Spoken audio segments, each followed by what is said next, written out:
అసెంబ్లీలో బాలకృష్ణ చేసిన వ్యాఖ్యలు పెద్ద దుమారాన్ని రేపుతున్నాయి.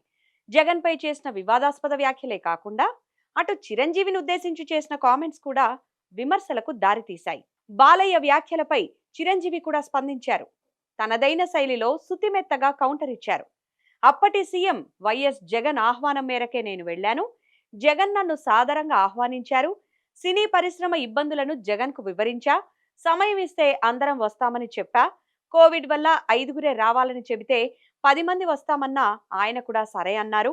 ఆ సమయంలో బాలకృష్ణకి ఫోన్ చేస్తే అందుబాటులోకి రాలేదంటూ చిరంజీవి వివరణ ఇచ్చారు. అప్పుడు తాను తీసుకున్న చొరవ వల్లే బాలకృష్ణ సినిమా వీరసింహారెడ్డికైనా, తన సినిమా వాల్తేరు వీరయ్యకైనా టికెట్ల రేట్లు పెరగడానికి కారణమని గుర్తు చేశారు. అసెంబ్లీలో తన పేరు ప్రస్తావిస్తూ బాలకృష్ణ ఒకంత వ్యంగ్యంగా మాట్లాడటం వల్లే తాను వివరణ ఇస్తున్నానని చిరంజీవి వెల్లడించారు.